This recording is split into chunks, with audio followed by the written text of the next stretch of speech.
Sunday, Sunday, Sunday, right here on twitch.tv/Echoplex Media. It's the Plex. 7 p.m. to 9 p.m. Pacific and on into red light. We have the worst news in the week that no one else will cover. The Plex has it all. Conspiracy, right-wing nut jobs, Christian extremism, and Madison Star Moon. Tune in every Sunday at 7 p.m. Pacific at twitch.tv/Echoplex Media and find our full schedule at echoplexmedia.com. And let's just spell it out for you. ECHOPLEX. They fucking laughed at us! I'm white, and I've got everything I need. No one clutches their purses when they're in a room alone with me. And I can drive through any neighborhood I please at any hour, and the police don't do a thing. So if I see a penny on the ground, I leave it alone and fucking flip it. I'm a straight white male in America. I got everything I need. I'm a guy getting paid more than a girl with a degree. And I can walk down the streets after dark, no one wants to rape me. And I can get a girl pregnant and just as easily flee. Just like my straight white male dad did to me. So if I see a penny on the ground, I leave it alone and fucking flip it. I'm a straight white male in America. I've got all the luck I need. I've got a pile of broken mirrors and I'm walking under ladders and I'm spilling tons of salt, but to me that doesn't matter, cause my skin and my gender and my orientation are the best things to have if you live in this nation. I recommend it highly.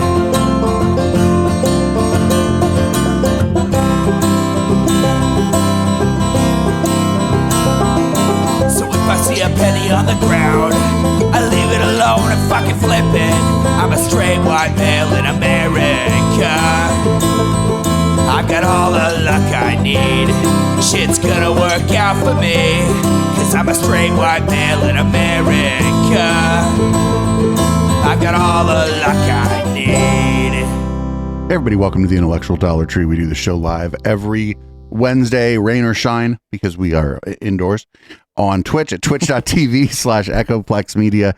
You can support this project by going to patreon.com/Echoplex, or a new way to subscribe, kind of exactly like Patreon. You go to eplex.store and subscribe there. There's 2 tiers there, and you get all the great stuff that you would get on Patreon.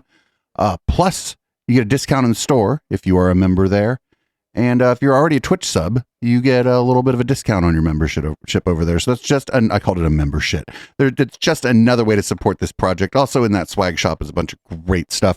We're adding more stuff. My new favorite is the hat that just says tinfoil on it. It's the coolest tinfoil hat you could ever wear. Already sold one within an hour of putting it up.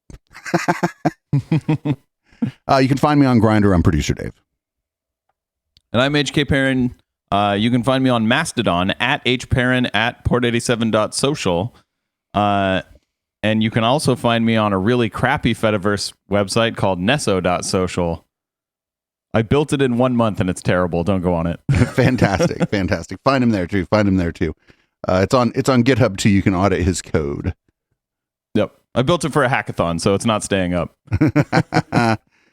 All right. Well, I was gonna do a Steven Pinker on why everyone's wrong to criticize him, but that's like kind of in the weeds, and I think I'm gonna save that for the next time you're on an adventure. So we're gonna do someone that you're less of a fan of maybe than you once were after our last encounter with him. We're gonna do the Cosmic Skeptic.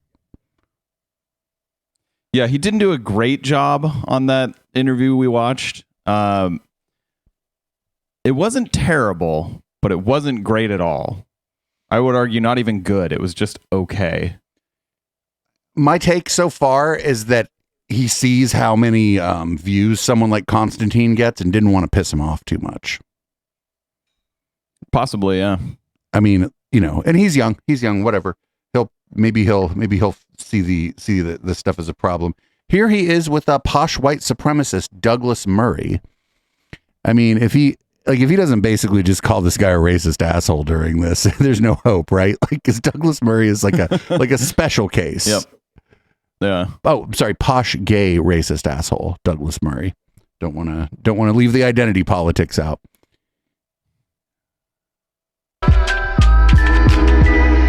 So welcome back to the Cosmic Skeptic podcast, everybody. Today I am joined in the studio by Douglas Murray, who is, of course, the author and journalist, founder of the Center for Social Cohesion, and associate editor of The Spectator. But you'll probably know him, if you do know him, most for his publications in 2017, wasn't it? The Strange Death of Europe. Mm-hmm. And as if you hadn't annoyed enough people with that, you've decided now to take on 4 more equally controversial issues in the madness of crowds, a link to which is available in the description. But thank you for being here. It's a great pleasure. So So far. Good so far, right? The last time I saw you in person, not that you'd have any reason to remember this, but was after your event at the O2 Arena with Sam Harris and Jordan Peterson. Right. And, you know, I was there again recently listening to John Mayer, who'd sold out the arena. And I couldn't help think, I was sat at the back looking at all these people thinking, here are these epitomes of pop culture. John Mayer, Ariana Grande, One Direction, selling out these arenas. And the last time I was here, I was listening to you. It's one thing to speak in front of a crowd. What on earth is that kind of experience like, to speak in front of an arena? To American listeners who don't know, that's one of the largest venues in the United Kingdom. I can't imagine what that must have been like. Yeah, we 2 nights earlier, Jordan, Sam, and I had done the 3 Arena in Dublin with a similar number of people on a Saturday night in Dublin. I feel like if I were running this show and Douglas, you know, I was interviewing Douglas Murray, I wouldn't put my logo next to him up on the screen. It's a real bad look. I'd be hesitant to do so as well, but you know, these are just they're just having a polite conversation about ideas, though. HK, you gotta remember that. Well, I think we were the first writers to play the O2. Right. Although since then, regrettably, Michelle Obama has stolen that. Unfortunately. Regrettably, why would you regret that you and Michelle Obama, like that's a pretty high honor to have been like speaking at the same place that Michelle Obama is. She's way more popular than you, dude. That's what's regrettable. She probably sold more tickets than you guys did. Also has performed at the O2, but it's an amazing thing. I have to say that of all the things one can be pessimistic about these days, that isn't one of them. Right. The idea that 10,000 people, mainly young, there's probably another reason why he said regrettably, specifically about Michelle Obama. To listen to probably a discussion which maybe a variety of reasons. I was moderating it, but I mean, I picked just one. Certainly, Jordan and Sam's contributions were, at an incredibly high intellectual level, and I think if even 10 years ago or 5 years ago you'd said that would be the sort of thing that could happen, at this time, people wouldn't have believed you. They'd been amazed. Yeah, well, that's what Mr. Pangburn said to me, that he... Mr. Pangburn? That's Travis Pangburn, who like challenged me to debate him in his Discord, like when I was talking crap in his YouTube comments. And I went in his Discord and he's like, "You're in the wrong channel. We can't broadcast in this channel." I'm like, "But we're already in this channel and I am broadcasting." I'm like, "But I'll go to whatever other channel you want, you fucking weird nerd." And then he called me an R slur and kicked me out of his Discord. The Mr. Pangburn. Mr. Pangburn. That's Sir Pangburn. Sir Pangburn.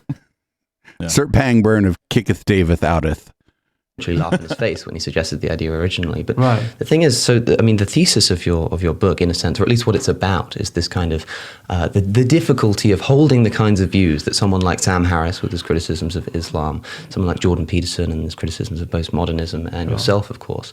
Wait, you're like really like fucking. I'm sorry, dude. You're burying the lead on these views. Sam Harris, his criticism of Islam is all but gone. Right? He doesn't talk about Islam at all, as far as we can tell anymore. That's fucking 10 years ago, Sam Harris. Sam Harris right now criticizing a lot of trans people, mostly got into the public eye in a big way again because of the Douglas Murray kerfuffle. Jordan Peterson, nobody's really talking about him in postmodernism unless they're doing like an impression of him, making fun of him, going, "Oh, the postmodernists." Nobody's talking about him with postmodernism. They're like, "What the fuck are you talking about? Why are like, you know what I'm saying? Like, he's most famous for beef and benzos now."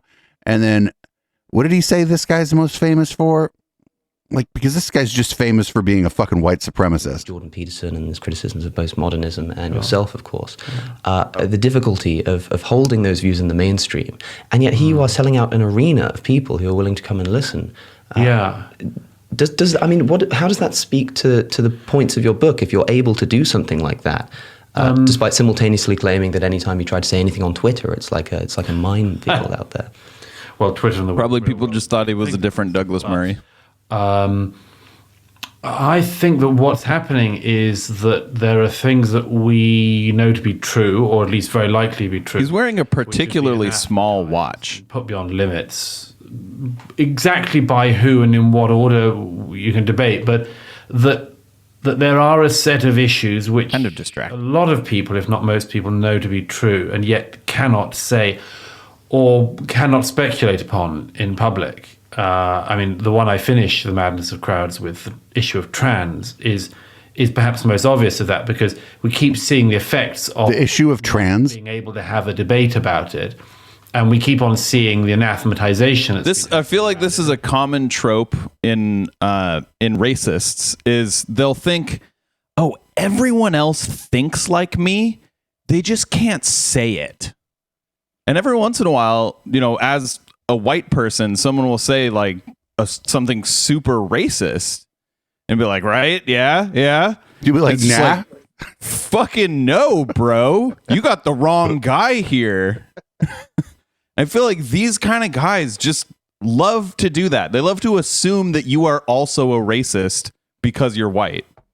Also, like, so when he says, like, you know, there are tons of people that just are dying to say something, they just can't say it in public. Like, that's an assumption. That's a huge assumption on his part. And it's incorrect. When he said the issue of trans and nobody wants to talk to you about it, I think like what they want is like a representative of all of trans to come speak with them, right? Like, and because like I'd talk to these people about trans issues. I wish they would be more likely to speak to me than maybe your average trans person, which is a fucking problem, right? Because then I'd be in there like fucking basically speaking on behalf of some other group of people. I'm a little bit closer because we're part of the, I'm queer and we're part of the queer community, and we do suffer some of the same bigotries, or if it's not the same, at least the fucking chorus rhymes. Do you know what I'm saying? Like, and, but what do you mean you can't debate it? That's all you that's all you motherfuckers talk about now. Yeah. Like they spend hours a day questioning why they can't spend hours a day talking about something. It's like, you fucking are, man. All that most people don't want to kill people. They don't actually want to incite riots against people, but they would like to be able to have conversations about important and tricky subjects without being anathematized. Yes. So, I mean, that's the thing, though, is like most people can have conversations about the things that they believe. Most people aren't bigots, and they do this. That is an assumption. I could be wrong, but I assume that most people aren't bigots, and I feel like if you survey people, most people have zero problem with trans people. Or to the extent that they do have a problem, it's things they don't understand versus like, I am mad, right? Yeah, like probably the one main issue that like the most people would have a problem with is like, should trans people be playing in sports as their as the gender that they've transitioned to? And that is a question that is best left to sports authorities, not anyone else. Right, because they're the ones that are in charge. And also, like, all of a sudden, these people are big fans of women's fucking swimming. Get the fuck out of here. No, you're not. Right? Like, that's the other thing. Maybe even the fans of women's swimming could be involved in the conversation because those are the customers, right? Yeah. But this is ridiculous that they can't have these conversations. That's all these fucking people talk about is their bigotries and how they can't talk about their bigotries and their biases. And the other thing they do, and I already know he's going to do this. They're going to conflate the public with the having a conversation with my friend over a drink. Because I'll say you and I'll have a conversation over a drink, and we might blurt out some shit on over a drink that we'd never say on the air. It wouldn't be bigoted or whatever. It would just be a joke or some kind of energy we don't really want to put out there in the world. But it's fine to fucking point it at each other because we know each other pretty well. But that's it's so crazy listening to this. I just can't wrap my head around it. I think these people are mad at my mom when she told me when I was 8 to think before I opened my damn mouth. I think that's who they're mad at mostly. Bring up specific accusations, let's say, of transphobia, for instance. Is it the attempt to discuss the question, or is it the holding of the view that's contrary to the mainstream? Well, the truth is it can be anything. I mean, if you hold a transphobic view, you are transphobic. Really like, difficult. That's the definition of the word. An accusation, even if it is implausible, or even if it is insincerely made. Oh, that's like bad faith shit. Accusation of a truthful claim. So that somebody saying that is transphobic or that is racist does have the effect of silencing a person or No, that's your decision whether or not you shut the fuck up and think about what you just said. That's your decision. Yep. I can't, by calling you a racist on my podcast or on Twitter, I cannot make you stop saying racist things. Yeah, I believe we've been calling him a racist for like over a year at this point, and he has not shut the fuck up. No, he has done the opposite. He's become more and more popular, I think, since we first started covering him. Yep. But also, like, what he's arguing is that he should be able to say racist things, and no one should be allowed to say that he is saying racist things. Or at least that it would be uncouth to say that he's saying racist things, right? At least that it stifles because conversation. If you say that what I said is racist, then how are we ever going to talk about it? How about we don't need to? Right. I think that black people are just as human as you or I. How about that? Period. The end. Right. What if I don't like you? What if is that an option? Like, seem like a very sort of person you wouldn't want to be near. And people take these things to heart. Now, I think people have got to be a little bit more resilient against that because there's an obvious play going on there simply to win by labeling all opponents for your own personal convenience. An obvious play. It's to an label obvious all, play, Dave. To label all opponents. Do you know, I've had conversations with people about issues I don't agree with them on. We've had many conversations with Madison Star Moon. We never called her a racist because that's not really her problem. I've had conversations with flat earthers who I didn't think were racist. So guess what? I didn't call them, HK. You didn't call him a racist. I actually just had a very heated discussion, argument with someone recently about specifically affirmative action.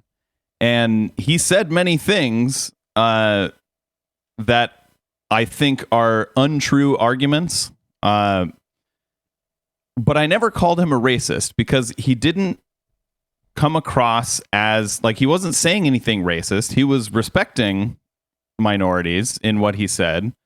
But he was still arguing a racist point. You know, arguing against affirmative action is like you're on the side of the racists, which is dangerous territory, but he's still not racist. So, you know, this idea that like if I disagree with someone and I could potentially label them a racist, that I will, is like, that's ridiculous. And it shows that like his arguments aren't non-racist.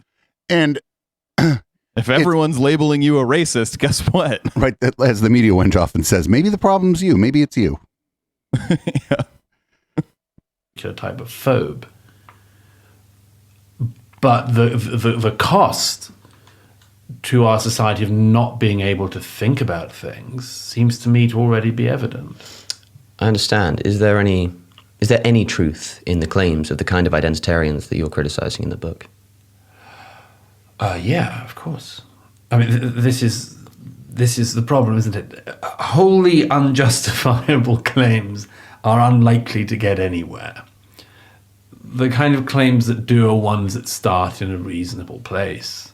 He's like, those other racists, the social justice warriors might have a point, but for me, well, I didn't start from an unreasonable place, so the social justice warriors don't have a point with me, but for the other racists, the very uncouth ones, the ones who don't speak in a posh British accent, for example, that don't write books, those are the ones. That's such a crazy question.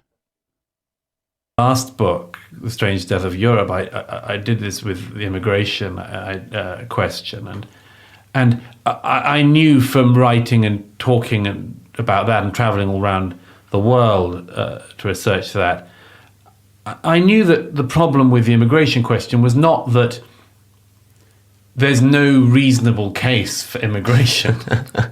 Right. The problem is that there is.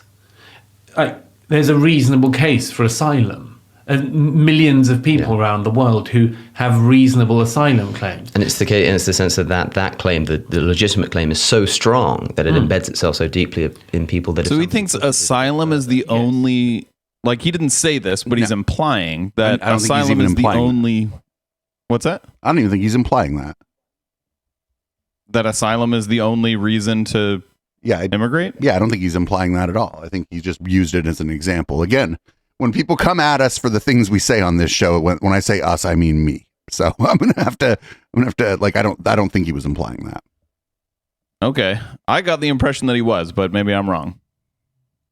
The intuition to just follow it. Well, so for instance, if you do, just to stick on that one for a moment, if you pretend that there is basically no difference between somebody fleeing war and somebody fleeing economic deprivation, and because you happen to be in favor of open borders, you're willing to pretend that divide doesn't exist, you can do a lot of bullying. But wait a minute, my position on that is that the divide is just not that great between if somebody wants to come to the United States, or in his case, the United Kingdom, and it's a war that they're fleeing, or if they're fleeing abject poverty. I really don't think that I don't know that the chasm is as wide as he would maybe be trying to have people believe, because abject poverty is pretty fucking bad, right? Like, yeah, either one will kill you.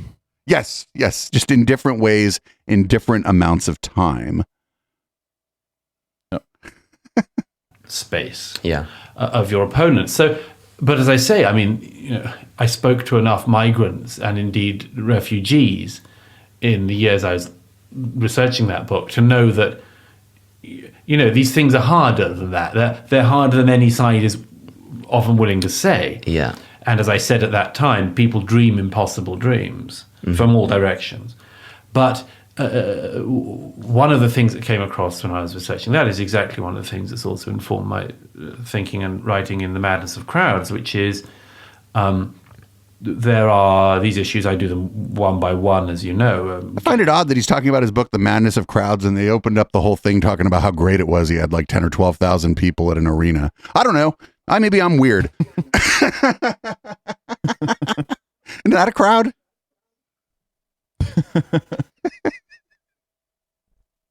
Women, race, and trans, where we've basically prevented ourselves from being able to have a reasonable discussion.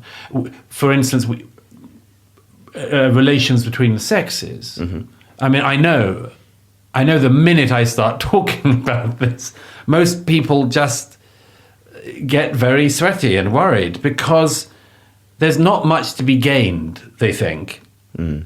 And there's an awful lot to lose. It's like a why bother kind of thing, right? Yeah, it's a risk analysis. Yeah. I don't think that's why. I think it's because they know what you're going to say, and what you're going to say sucks. And I feel like when you're talking about relationships between men and women, I mean, maybe I have something to say at like the extremes where I notice like things that are extreme. But like as a gay man who's never really been in a relationship with a woman, maybe that's one of those places where I should just listen to men and women who are in relationships with one another instead of running my fucking mouth about it. Because I've been in relationships with men. And so I'm not going to, it's not that I can't talk about it or whatever. It's that like I should do more listening because I don't experience it. Just like I would hope that straight people would do more listening when they listen to men who are in mostly relationships with men or women who are in mostly relationships with women talk about that kind of dynamic, you know? I think he meant more like how men should treat women in society and how women should treat men in society, though. Possibly. And I've never heard specifically how he thinks that should happen, but based on his other arguments, I can't imagine that he has a very good perspective on that. Like, maybe we should all just respect each other. Can we do that? Would that be good? You know what I also find interesting that probably nobody cares about, especially the people on the pod that can't see it. It looks like our friend, the Cosmic Skeptic here, has this big impressive mixer in front of him. Said it looks like he knows what he's doing, but then hiding under his laptop is a 2-channel interface. Did you see that? Yeah. He might be using the mixer for maybe a soundboard. An XLR soundboard. I just noticed things like this.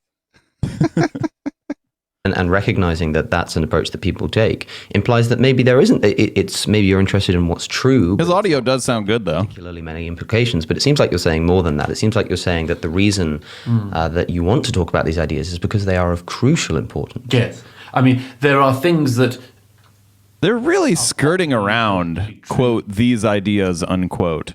Right, they're talking about something. It's a layer of abstraction away from an actual conversation, which is, again, like one of the things. Isn't it great that we're able to have this conversation, but they're actually not even there yet, right? Yeah, I think what they're essentially talking about is it okay to be bigoted, and should bigots be ostracized from society? But why don't they just say that? Why don't they just say, like, look, I have views that are extremely against trans people. Why are all these people saying that my views are problematic? Like, mostly because they are. That do not do very much harm. Would you rather, I mean, so you say there are things that are held to be true that are not. But I mean, depending on the issue, would it not perhaps be more accurate or even more like, how about fucking name one to get your point kind of accepted, to say that there are certain things that, whilst perhaps not true, have just not been proven to be true. I don't know if they're false, but the real problem is that is not so much that I know they're false and you won't let me talk about it. It's that you haven't actually presented. Well, if I see what you're saying, the several fold. Firstly, I should have gone on to the second part of what I was going to say about your point, about your question about whether the people I'm criticizing are onto anything. And when I was saying, yes, I should stress that in each of the cases I write about in this book, it's obviously the case that historically there has been homophobia. Yeah. It's obviously the case that historically women have been at a disadvantage in many societies. It's obviously the case that there has been racism. What do you mean when you qualify all of these things by saying historically or has been?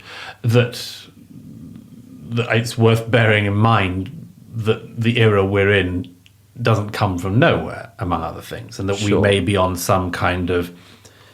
If we are on some kind of correction course, for instance, it's, among other things, it's worth bearing in mind the possibility that we might be in periods of overcorrection. So it's worth placing our current situation in some kind of historical context. What he means is, everyone's so racist against me because I'm white. Yeah, it's kind of baked into this. The problem is that if you didn't know anything about him, you wouldn't know what views he was talking about. You would have maybe grokked that he's transphobic or racist or whatever, right? Because he's complaining about being called those things. But you wouldn't, we're like 10 minutes into this and they haven't brought up like a single issue. Like when I interview somebody, I'm going to be out in 45 minutes, right? I just don't want to I just think that if you're going to talk to somebody, especially if you disagree with them, just get out of that shit in 45 minutes, get to the fucking point and get out. Right. And they're spending an awful lot of time here kind of hand wringing about the state of discourse. And you can't do anything about the state of discourse because everyone's involved, right? Like, what are you going to do about it? Like, say your fucking And you say, can't get man. mad that you're labeled a racist by everyone because you're saying racist things. Like, I mean, I guess you could get mad at that, but it's not going to change. No one's going to hear your cries of, oh, I'm not racist, you're the racist, and go, you know what? I guess everyone else is racist. You're the only one that's not racist. That is because if, for instance, somebody is deeply worried about sexism or misogyny or homophobia or racism, yes, there have been good reasons to worry about that. Is there a good reason to weaponize it now and allow people to make other political points by using those issues? I'd say not. But okay, name those political points that people are saying. Been rooted in the past, certainly in a legitimate cause. Like, everything he's arguing against is hypothetical. It's not even hypothetical. It's like so vague as to be to the point where he's not saying anything almost. Yeah. Like, the people against me are saying things and I disagree with them. Okay. Okay, so Me too, buddy. Me too. that we still live in a racist culture. Is that an accurate statement, or is that a false statement, or is it kind of somewhere in between? No, I think it would be a defamatory generalization about a society like ours in Britain to say we live in a racist culture, just like it is to say we live in a patriarchal culture or a sexist culture or a rape culture or any of these other. But he's acting like these things are binaries. Where like all of a sudden one day, up racism gone. That's not how any of this works. Yeah. He's also just making this point without any sort of like evidence. Well, I mean, I don't go to a discussion and cite studies or whatever. But the problem is, I don't even think he's really making any points. This is mostly like just complaining that people don't like what he has to say and are saying so and are writing articles about him because he's like a public figure at this point. And it's like, well, dude, fucking again, Kara Swisher, when she talked to Sam Harris, she's like, you want to be loud in the courtyard. What do you think? Nobody's going to talk back to you? It's like, He's also he's finally answering Cosmic Skeptic's earlier question when he was saying, historically, of course, there's been racism and sexism. And then Cosmic Skeptic goes, okay, well, is there still racism and sexism? And he, waved his hands and played like he wasn't going to answer it. But right here, he's answering it. He's saying no. He's saying there's no longer racism. There's no longer sexism. right. And I just have to hard disagree on that. I would say that he's suggesting that the progress means that we're done, that we're at the end of the road, right? It's basically suggesting that because you've been on the road for 3 hours from San Francisco, you must already be in Los Angeles, right? I guess so. Claims that get thrown around. That isn't to say that there isn't racism, that there can't be sexism, that there can't be homophobia. Of course there can be. It just so the argument would be that those things exist, but they're not. What is it? Institutionalized? What is it that makes it kind of a cultural phenomenon rather than just a thing that exists within a culture? Well, first of all, to say that a thing can exist, that there are individuals, for instance, who may have unpleasant views themselves, and to then extrapolate that out and use it not just as something that the whole culture is meant to suffer from, but as the defining issue of the culture. We don't live in a society which, for instance, provides welfare to people who are not able to look after. No, we live in a racist society. Right. But so I that's interesting. So that's interesting that he kind of conflated the two, right? The idea that he said, oh, well, we don't have a welfare, so we're racist. It's interesting that he would go there, that he's like baked into that is that people who are not white are the recipients of welfare and social programs. Yeah. But that's not even what people like you and me say when we say we live in a racist society. We don't mean that everyone in our society or everyone running our society or even the majority of those people are racist. What we mean is society was built in a way that institutionalized racism, and those systemic racist problems still exist. You Right. could completely solve the problem of individuals being racist, like let's say right now we just completely solved, no one at all is racist anymore. The problem of racism would still exist because it's not the people that are doing the racism. It's the system that we've built that does the racism. Right. It's like a barge. It takes a while to turn. Yeah. The point I would make is that although some people do believe that something like racism is what defines society, that's not necessary to say that we live in a racist society in the sense that you can say that that we have a red apple, but it's not the redness that defines the apple. It just happens to be red, right? And in the same way, it may not be racism that defines all of our social institutions, but you could still perhaps, or at least the argument can still be made that the society, one of its attributes is racism. You could make that. I think that there's... And you don't think that's I don't true? Think that, no. You don't. Are you making that argument, host? Okay, so if it were true, this is something I was interested reading your book about, like the criticisms of concepts like intersectionality and the criticisms of positive discrimination and things.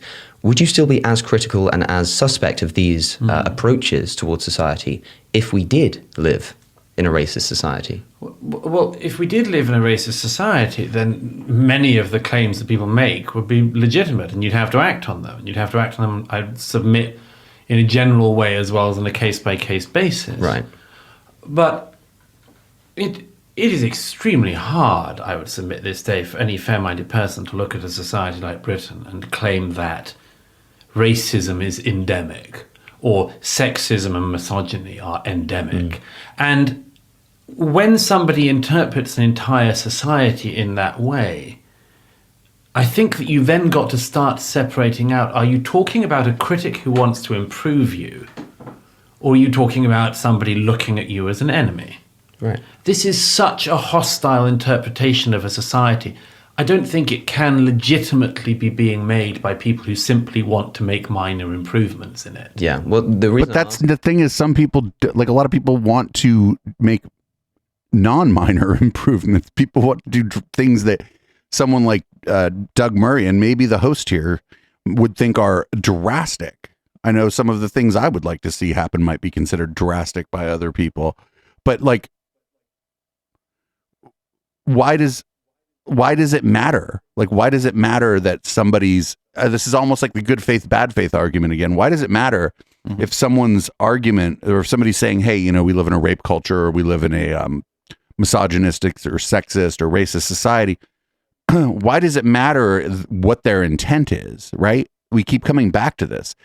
What if my intent is to tear down the system? Does that mean my claim of the system being biased against certain people is incorrect? Or does this person just not agree with how I intend to go about fixing it? Those are actually two entirely separate matters. I'm more of an incrementalist than a tear down the system kind of guy, honestly. I'm the kind of person who he would ostensibly like if only there were bigotry and racism baked into our society, which clearly there's not, because Doug Murray says so. Yep. Is because I don't think it's particularly interesting, although it might be important to discuss whether society is racist. The reason that I'm asking you isn't just to get your opinion on that, but to say that it seems to be that you're implying, therefore, in saying that if we did live in a racist society, perhaps these methods would be appropriate. That the problem is not, in fact, the approach. The problem is that they've got the context wrong. But the actual attitude, the kind of, in order to solve a problem like this, something like intersectionality would be a good approach. No, intersectionality would still not be a good approach. Intersectionality couldn't be a good approach in any... That's the opposite of what he just said. Also, like, not for nothing, like, intersectionality is just the simple idea that you aren't just one thing, that you're several things. Like Doug Murray is white, posh, rich, and gay. Those are all fucking things that people know about him, and they will affect how society sees him. And so the idea that we don't have intersecting identities, and that to the extent that we do, we shouldn't think about it, is just to turn your fucking brain off. Yep. Like, I'm a white man. Boom, I've done intersectionality right there, haven't I? Like, you have. You can only describe yourself as one thing at a time. Like, this always drives me nuts. This always drives me nuts because people, intersectionality. But then his whole thing is that, like, he's a gay conservative. Well, that's intersectionality. Like what do they think intersectionality is? I think they think it's extreme left views. I think they just kind of lump everything in as extreme left views. Oh, man, this is frustrating. Right. But because it's demonstrably untrue. Well, can you say that with confidence? Because the reason why you say that it's demonstrably untrue that people have multiple intersecting identities. Been trialed, and so people can't go around saying that it's true. But if it hasn't been trialed, then how can you say it's false? Well, no, I say that look, it's false because the claims it makes are demonstrably false. The idea that, for instance, the central intersectional claim that the world is based on a set of interlocking oppressions, and that if we unlock... That's not intersectionality, though. Intersectionality is just the intersection of your identities. In fact, intersectionality, in my case, I'm 46 now, and I'm white. Those are not oppressive factors. Those are factors that work in the opposite direction of oppression for me. If I get pulled over by the cops because I'm 46 and white, the cops are likely to leave me the fuck alone. So it's like not the intersectionality. It goes both ways. It isn't just the like intersecting bigotries. It's also intersecting privilege. Like what this guy hasn't even like been exposed to, like, just the basic notion of intersectionality. It is like, it's like describing my laptop as Black and Dell, right? It's like you're describing things using you're describing people's identities using multiple fucking adjectives or descriptive terms. That's all it is. I don't know who the fuck they're getting this stuff from, because it's nonsensical. It just doesn't make any fucking sense, even on its own terms. I mean, are we surprised that he's strawmanning the argument? I don't even know if I guess so. He's like, yeah, it's really odd to like listen to like supposedly smart people who are like, their job is to be an intellectual, whose understanding of just a fucking word that people have been using for a very long time, and you can describe real simply in just a couple sentences. It is lacking compared to mine. I'm an idiot with a talk show who sometimes drinks too much on my talk show, and I could be fucking 3 sheets to the wind, 2 a.m, drank half a handle of vodka during the post game, and somebody could be like, what's intersectionality? I might slur and kind of fumble over my words or whatever, but I'd be able to tell you what it is in just a couple fucking sentences. These guys are not idiots with talk show. I mean, maybe, I don't know, maybe they're idiots with talk shows. Maybe we're all just idiots with talk shows, and we need to get off of our high horse a little bit. I don't know. You know the argument I make in the book, among other things. Yeah. This is demonstrable nonsense because it's very clear at this stage that gay and trans do not happen and work together. They do not interlock together. If you unlock trans... What? But that's not intersectionality. That's it could be that you are a trans man who dates other men, and now you're gay, and so yes, trans and gay would intersect. But you could be a trans man who dates women or wants to sleep with women, and now gay and trans don't intersect for you because those aren't two of your identities. Those aren't two of the things you are. Like, I can't fucking believe what I'm listening to here. Yeah, I have no idea what he means by this. Like, the most charitable interpretation I could possibly give him is he means that people aren't oppressed if they're gay and trans. Because I can't imagine he means that a gay trans person doesn't exist, because they just do. He may be making this argument that the gay, lesbian, and bisexual. He may be getting like winding up for the argument that gay, lesbian, and bisexual people shouldn't necessarily team up with trans people. Team up with trans. You know what I'm saying? Like that we shouldn't consider ourselves all one queer community. I feel like he may be winding up for that argument. Maybe. Because there's a lot of that going on. Although I think there's a lot of people on Twitter doing what I would have been calling digital gay face. which means you know it's on the internet. Nobody knows you're a dog. You know, it's that one. So I think he's winding up for that, saying that like cis, gay, lesbian, and bisexual people shouldn't necessarily ally with trans people. But my argument against that is like, well, you know, the bigotry I see being hurled at trans people, it rhymes a lot with what we saw for gay people like 30 years ago. So. Maybe we should ally with them because they need our help. An enormous amount of oppression to gays, straight out. And what does that look like? Because we have the situation of you might call it disappearing of young gay men and women. So wait, his argument is that gay people are oppressed, but not trans people? Let's go back to the beginning and look. I did not see that coming. What does that look like? Because we have the situation of, you might call it disappearing of young gay men and women. One of the points of gay liberation was that gay people should be allowed to work out their sexuality themselves and not be told that because they were gay, they were basically of the opposite sex, or that gay men like me were not sort of women in hiding. Right.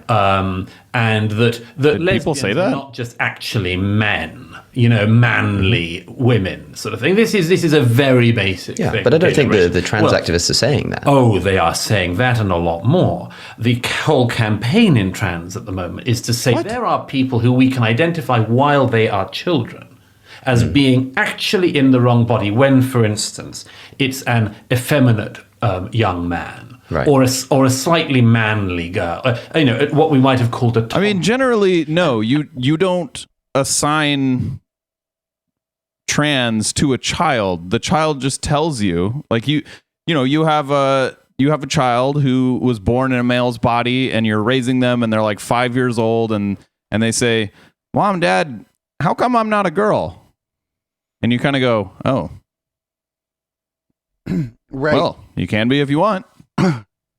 Yeah, he said they're disappearing gay people, and this is a big argument that I see from people I think who are often again doing digital gay face. I don't think like that there's I don't think there's a lot of people out there trying to tell young cis gay men or cis lesbian women or whatever that they're actually trans. I think that this is like I think this is just incorrect. I think that I don't think that happens at all. Like, I mean, you can't say it never happened, that it wasn't ever misdiagnosed or whatever as gender dysphoria. But I feel like as gay people have become more and more accepted by society, it's actually easier to live as a gay man than it is to be a trans woman. So I don't know why like parents or mental health professionals would be pushing anyone in that direction if it didn't seem like the direction they want to go themselves, because you're pushing that person into a direction where they're going to be discriminated against. So I don't know why anybody would push someone in that direction if it isn't pretty clear that that's what that person already thinks themselves, you know? Yeah. Yeah, I think to the extent that does happen, he might be talking about like cis people saying that. Right. Like cis people saying, "Oh, you like men? You must be a girl." Right, and that's homophobia. That's like an old kind of homophobia. Yeah. It's the emasculation of gay men is an old homophobia. Oh, you're gay, you must not be what I consider to be masculine. Yeah, so like he's not talking about trans people, he's talking about homophobes. Right, and he's talking about homophobes from like 20 years ago too, right? Like, yeah, this isn't very modern. None of this is very modern. I don't think this is happening. I just think that this is yet another way that people try to justify their bigotry. Yeah, The intersectional activists are actually saying that these things unlock at the same time rather than grinding in a really ugly and increasingly ugly way against each other. Or they would. Okay, so if you're born in a man's body, like me, for example, and you are straight, right? You like women, then if you transition to female, they do unlock at the same time. You become both trans and gay at the same time. This is all so weird. This is all so weird. This has so far been pretty weak pushback from Cosmic Skeptic. The case, trans rights has to be unlocked, and it can only be unlocked if we also unlock institutional misogyny. Well, what do you do with the fact that so much of the male to female trans issue runs directly against what feminism has tried to do for the last century, directly against it, by like what? Basically embodying stereotypes about women that women have been trying to get away from since the first wave of feminism. And again, if the intersectional claims, such as what? True, like, why does he never provide any examples? There wouldn't be these terrible grinding gears going on. It would become clear by this point that the whole thing frees us all up together, and it doesn't. But when I say that this hasn't been tried, I say that it's very unwise to, for instance, roll out things like bias training across all government departments, across an increasing number of corporate and parts of the corporate world, if it's not clear at this stage that this thing works, that particular aspect of it, the alleged bias identification and training. So yes, I think that there isn't a world in which the intersectional thing works, because on its own claims it's not. How much you want to bet, though, that I think it's necessary if it turns out bias training does work really well, he'd still be against it. And it's not like this guy's at some corporation where HR is sending him to any of that shit anyway. This guy's an independent contractor who writes for The Spectator and goes on podcasts. Like, he probably hasn't even been to one of these trainings. So all he's hearing is if he's hearing about them, he's hearing about them from people who are like a self-selecting group of people who are going to complain to Douglas Murray about them. And so they're maybe going to tell him about those things in a fairly biased way. Yeah.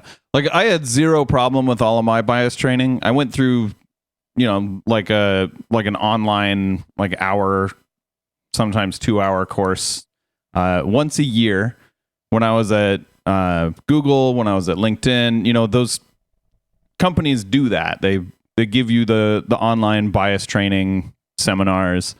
And they're not doing that out of the goodness of their hearts, right? They're doing that because legal they're says doing it so that they're covering their ass. Yeah, legal says they have to do it. Yeah, which is fine.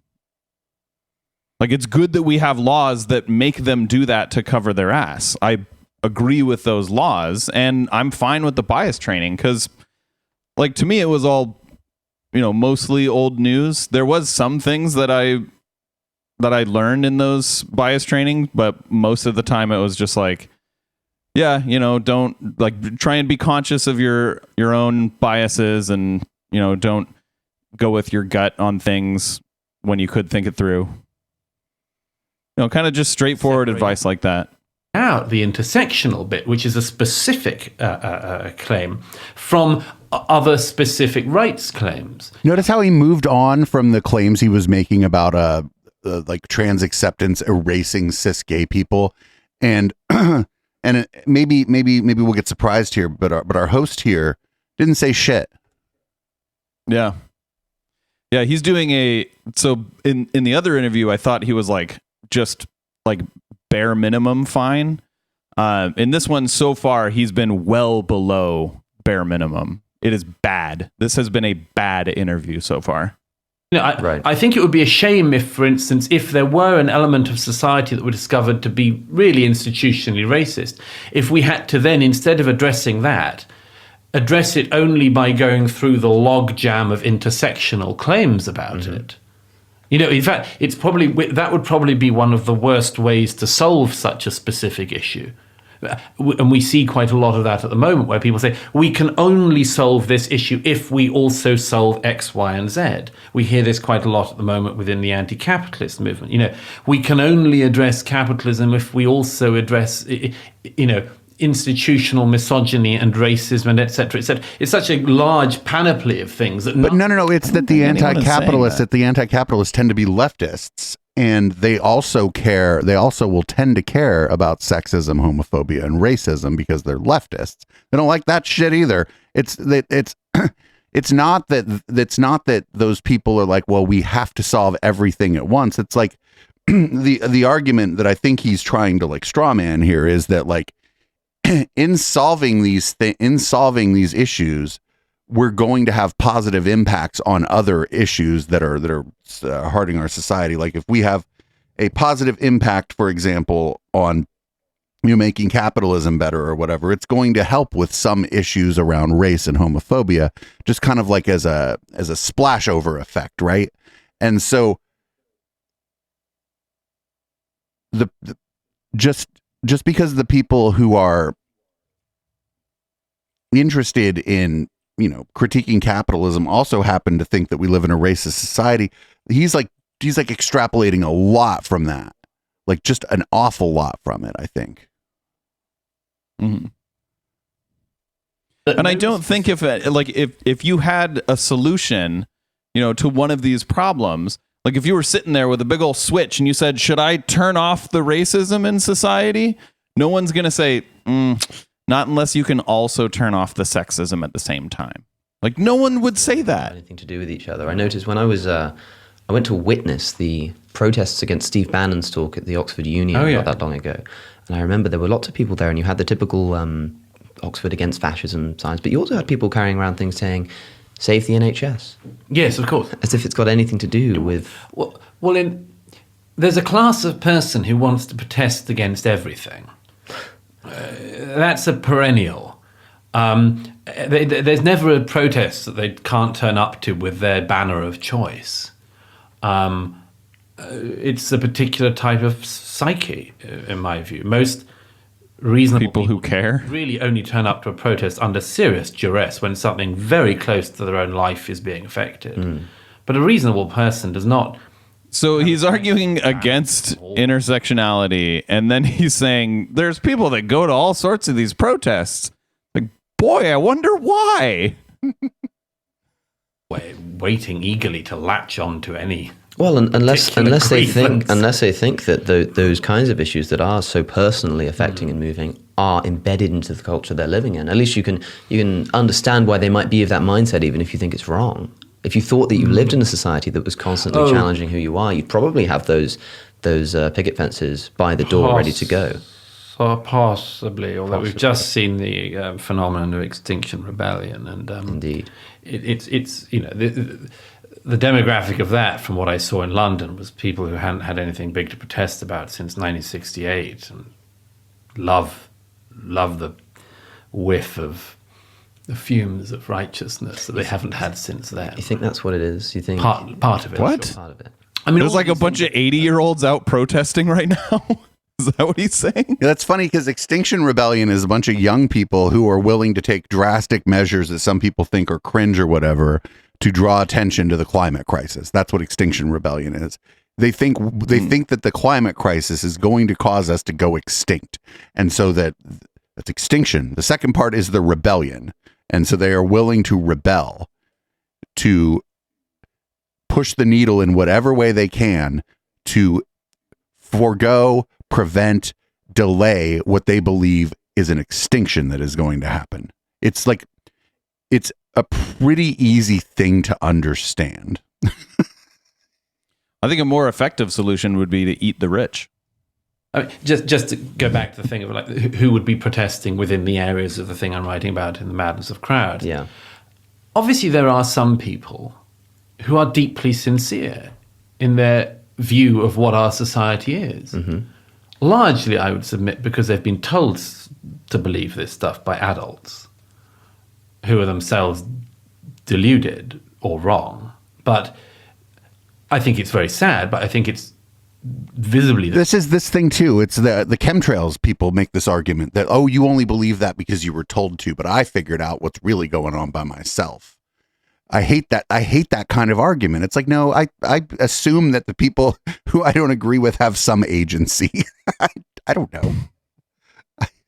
I know it's crazy to think that I think the people that disagree with me have in fact thought these things through most of the time. Yeah, or at least attempted to. Right. Like, but no, he's like, oh, they're just brainwashed by someone else. And it's like, well, that's a really convenient thing to think about people who don't agree with you. Madison Star Moon believes the same thing. Good job, intellectual guy. I've seen too many cases. I've spoken to many people who actually. But then, like, wouldn't you have to argue against the person that's doing the brainwashing? We live in the most oppressive society imaginable, and that's because they don't have a historical memory going back before last week. Yeah. Literally, no one is saying that. What the fuck is wrong with him? Anybody anywhere who believes that this society is oppressive in any way, if you're like, hey, could you imagine how it could get worse? They're like, yep. Yeah. Yeah. Like, just everyone will say, yeah, Nazi Germany would be worse. Right. It could get worse.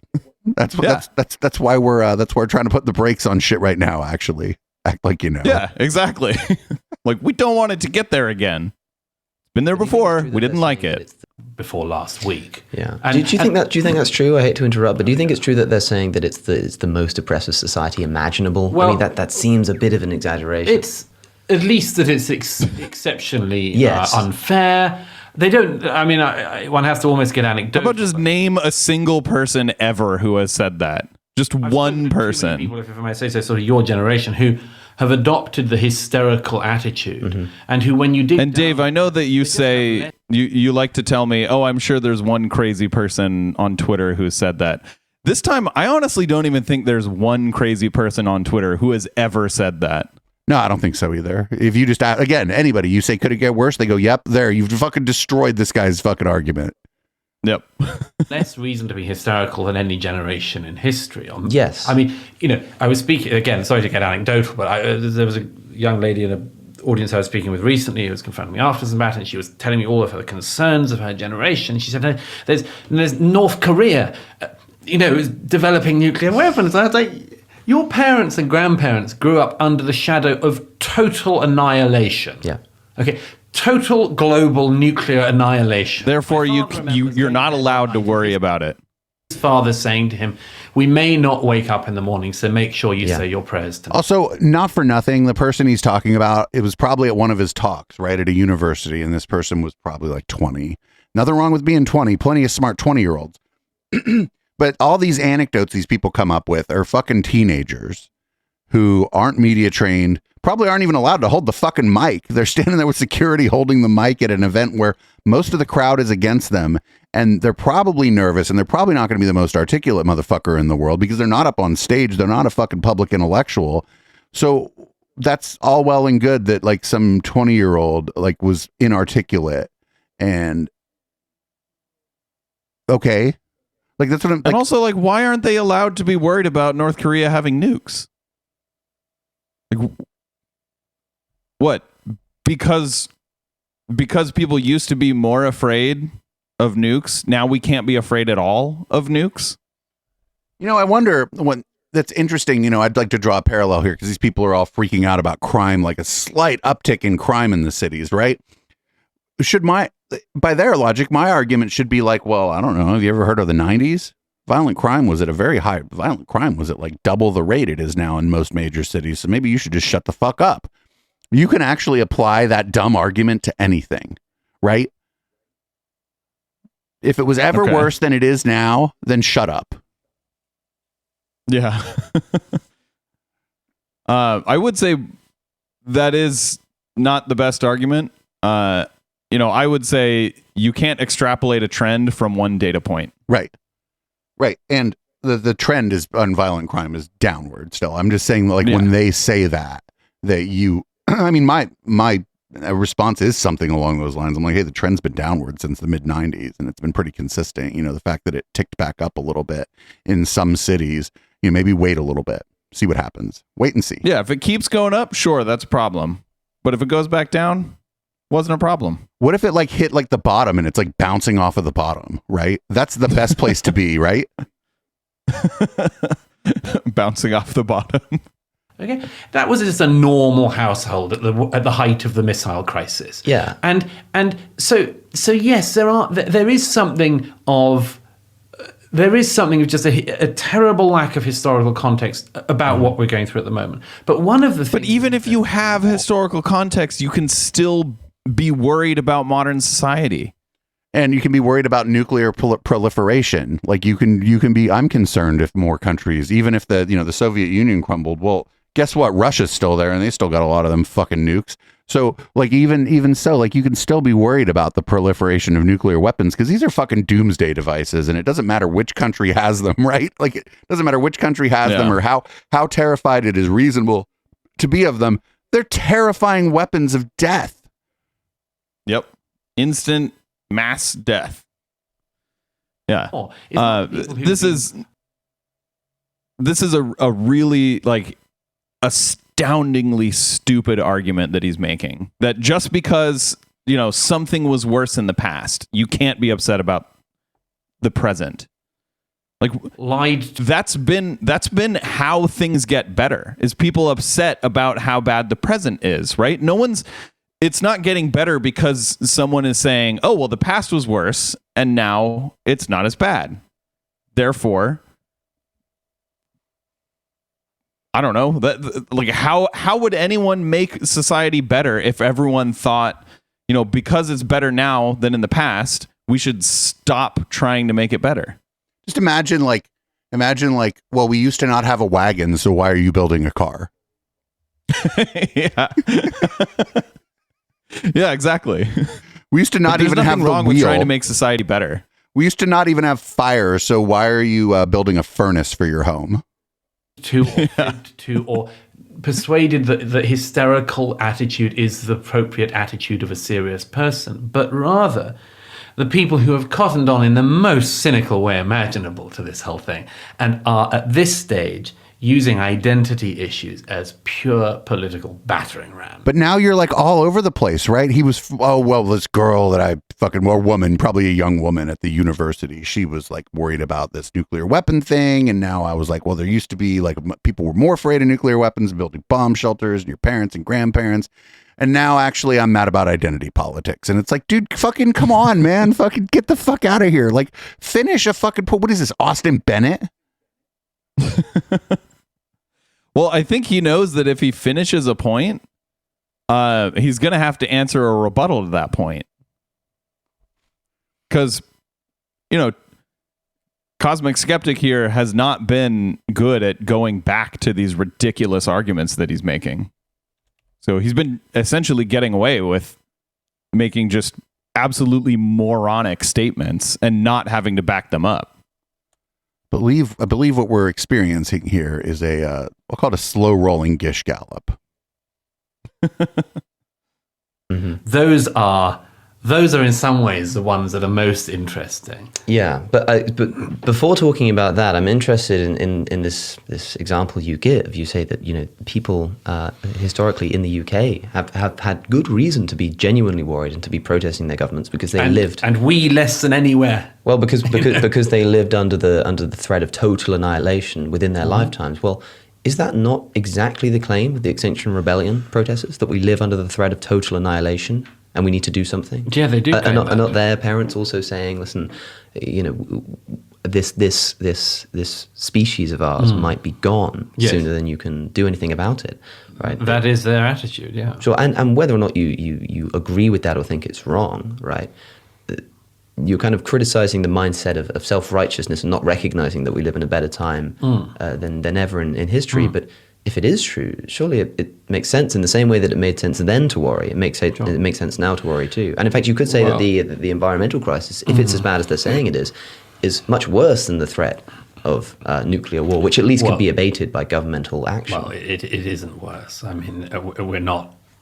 Oh, so he's just fucking gonna just straight up climate change denial. Yeah, apparently he's a climate scientist. I had no idea. Where did he get his education? his climate science education. Like, things have been going a little bit worse than most of the models have predicted, as far as I know. It's, I just don't, like, this is just like, well, it's not worse than the threat of nuclear annihilation. It's like, well, I think he believes that because in our lifetimes, we're unlikely to see the worst of it.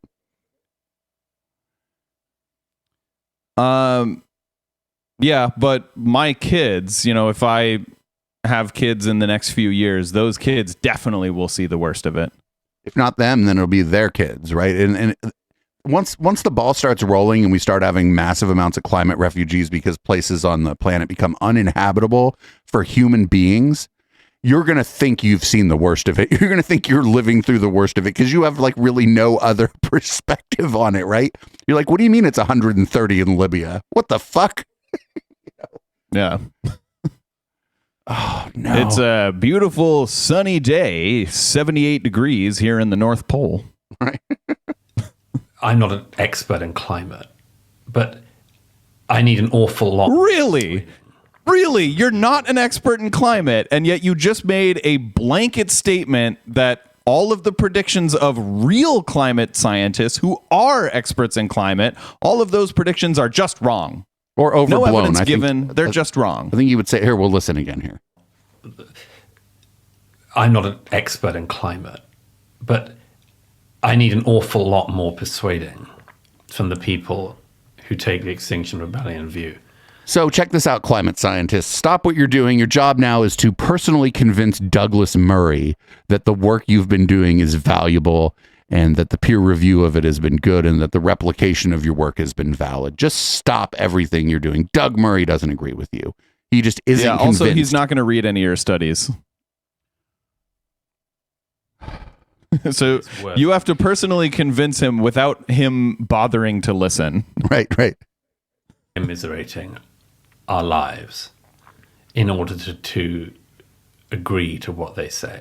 Sure, but then, there's an awful lot more persuading to do. yeah. But then I guess that the people who are protesting aren't the people to be doing that, right? So there are people. Aren't the people? No, I don't think so. I think it's the job of the scientist and the researcher to do the persuading. And if you are persuaded, then you go and protest, even if you can't necessarily defend the science yourself. If you see what I mean. So sure. If you're mainly listening and seeing in the news the stories of these Extinction Rebellion protesters, and I see these videos on YouTube of people going and interviewing them about the issues and getting these sound bites of where they don't know what they're talking about, and it's like, well, a lot of people don't know what they're talking about. But do they need to be in order to be angry about something that they've become convinced of? You ought to be very sure before you seriously disrupt everyone else's life, and you ought to. But the fucking consensus is in.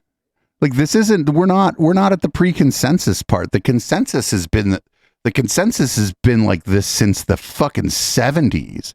It's just that, like, a lot of the people doing the research were funded by oil companies, and we're like, here, sweep this under the rug. We have evidence of that. The consensus ain't changed much. The only thing is that, like, the models keep getting updated because things keep getting, like, the old models are like, oh, well, it's actually a little bit worse than what we thought of the old model. Like, I don't, this is happening. Turns out we're really good at digging oil out of the ground. Right. And we're also really good at burning it. Right. We've been doing it for a long time. Just even intuitively, the idea that dumping a bunch of fucking smoke in the atmosphere isn't going to do anything. It's like, get the fuck out of here, you dumbass. Right.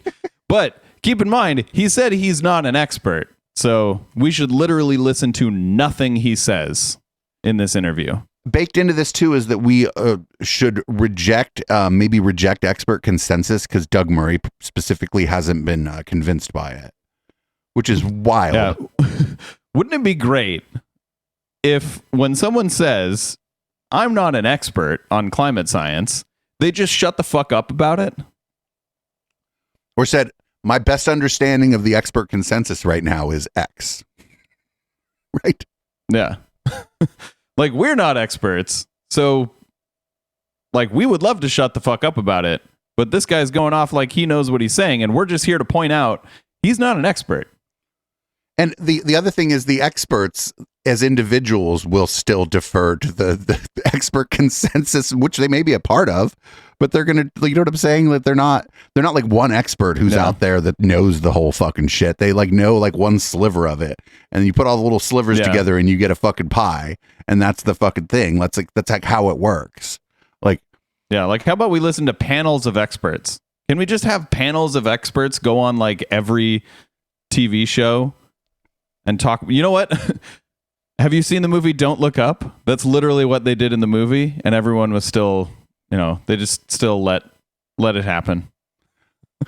And I think that's a predictive documentary.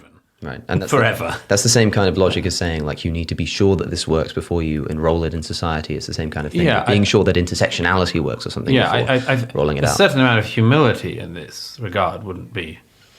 Oh yes, he's so humble. Sure, I suppose these people. Listen to how humble he is. Humility. Sure. Perhaps in more ways than one. Actually, Sure, there's no time yeah. for humility, but there's also they just don't have time for humility.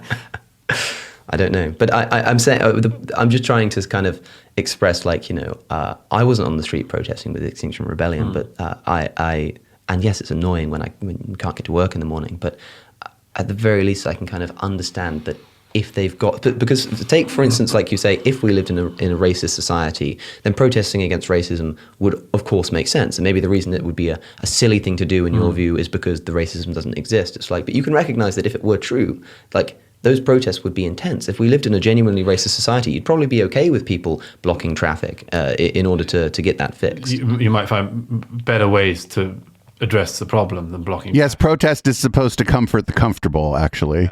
Well, Of course, you do what you could. Yeah, you're supposed to protest quietly at homes where no one can see you. That's the whole point of protest. It's like prayer. I wouldn't like. That's what they said to Colin Kaepernick, and then he just knelt, and they were like, "Nope, too far. Even that's too far." Only in its methods. But one of the things, looking back historically, at Like, the cosmic skeptic could just like do the bare minimum here and be like, well, the consensus among the experts, not the Extinction Rebellion people who you think are cringe, is that this is a big fucking problem. Yep. Like,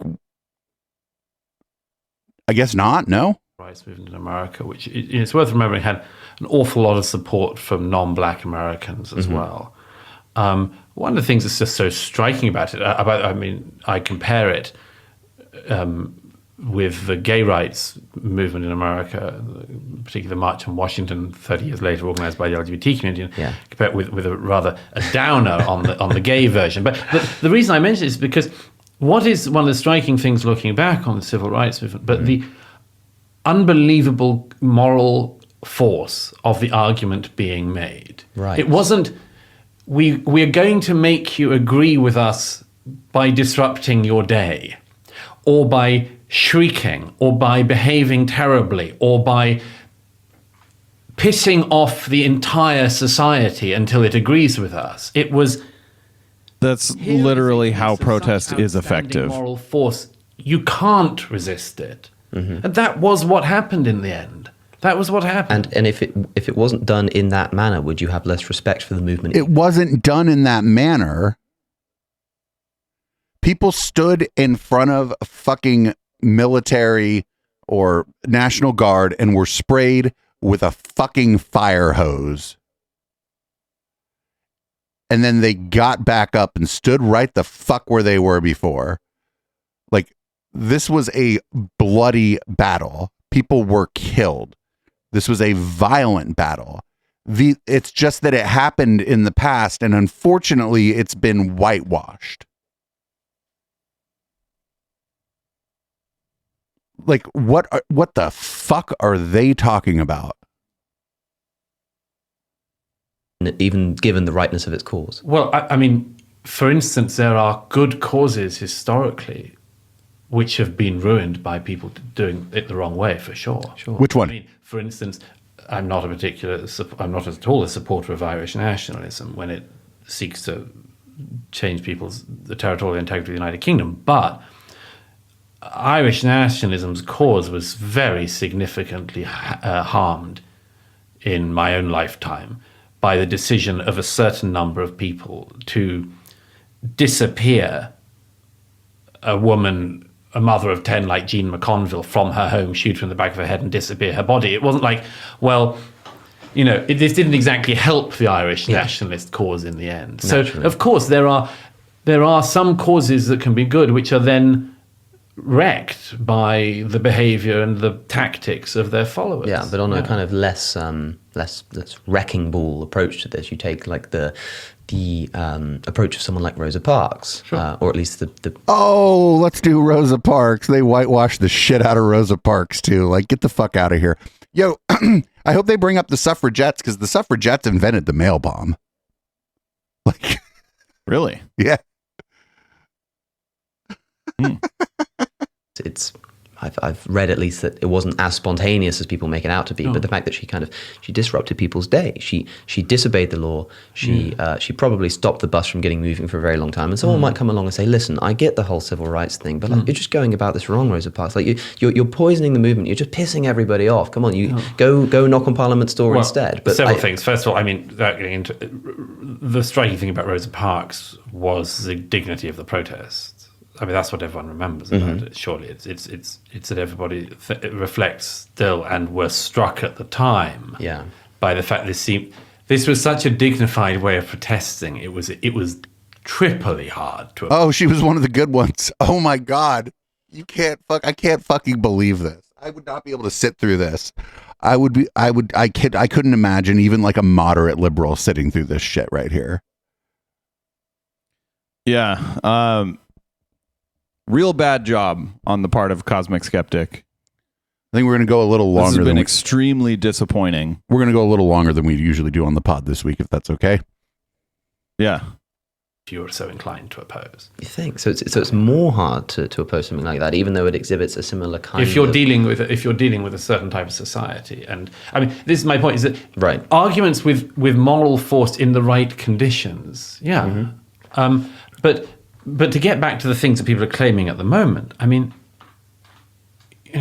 obviously every country is different, and one of the things I think we're suffering from at the moment is the rolling out of an interpretation of all democratic societies as being broadly similar, so that, for instance, the undeniable racial problems that specifically exist in America the interpretation of them and the lens of that ends up getting rolled out across other countries as well.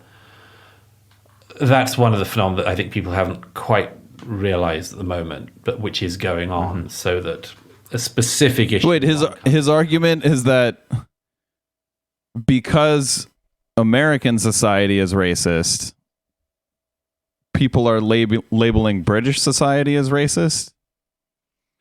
Is that what he thinks? It couldn't be that people see similarities, right? It couldn't be that. Yeah. Like that is ridiculous. Effectively the lens through which the issue is seen in all other countries. Yeah. That's definitely a problem. You mentioned earlier about a potential overcompensation for the historical abuses of racism, sexism, things like this. What kind of things are you talking about? I'm very interested in overreach because... No, you weren't. No, that wasn't the question. I would be fucking pulling my hair out at this point if I was conducting this interview. Such as making this guy eat it. We've had, as I say, sexism. Do you correct by getting to equal? Do you correct by overcorrecting for a period? If you believe that the swiftest way to correct it is to have a period of overcorrection, which I think a lot of people knowingly or otherwise do think is the case. Right. When in that case would you identify that the overcorrection had happened, and how would you get back to equal? And I'm very interested in this in each of the issues I write about. I think in this book, because I think he's arguing against affirmative action here. Playing the victim, saying, well, I'm disadvantaged as a white person because we've given so many advantages to black people. And I would say, absolutely not true. White people still have major advantages in both American society and British society. And if he doesn't believe that, then he's just a fucking moron. I think just look at the people who are in charge if you want to see who has the power. There in the gay rights discussion, were gays exactly the same as straights or slightly better? Okay. Weird, really uncomfortable, not that common, but it was there. It was there. Wait, what? Does sexuality matter or does it not? Right. Does sexuality matter? Does it not matter? Or does it matter more than anything else, for instance? Those are big differences just there. Are women exactly the same as men, or are they the same and magically better? Wait, what? Are black people the same as white people, or do they have something a bit better? Yeah. Now, I quoted, in the introduction, the talented young, as it happens, black American writer. What the fuck is he talking about? He mentions that among his contemporaries in America, he couldn't help noticing in recent years that they seem to think that he had some special moral insight because he was black. And that would be an example of overcorrection. Wait, what? You get past equal and go on to... No, with that, it's Well, is life experience. Right. A Like, black person has the experience of being black that a white person does not have. That doesn't make them better, and it doesn't make them worse. It gives them a different perspective. That's it. So if you want to ask, what is it like being black? Don't ask a white person, because they don't fucking know. You get past equal and go on to slightly better. Well, is he saying that he's better, or is he saying that No, he's not saying he's better. He's saying that he interprets his white contemporaries as seeing him as in some way better. I see, yes. But I think the principle that goes behind the overcorrection would be something resembling retribution, right? I don't know how much you buy into retributivism, generally speaking, but to me, huge factor. The interesting point about this is if we consider, because you say like, how far would it go? Like, how do we know when it's done? Well, retribution implies like for like, right? It implies kind of a eye for eye type approach, meaning that it may be the case that these people, by wanting some kind of retribution, they say the overcompensating is done when as much damage has been done to you as has historically been done to us, which is obviously a disastrous approach. I think that's what we're going through from some people. But is there any legitimacy to the retributive approach of saying, well, listen, you've punched me in the face, and you could say, well, look, do we want to fix this by becoming equal and no longer anybody punching each other in the face, or do I get to punch you back? Well, there's an added layer of complexity to this.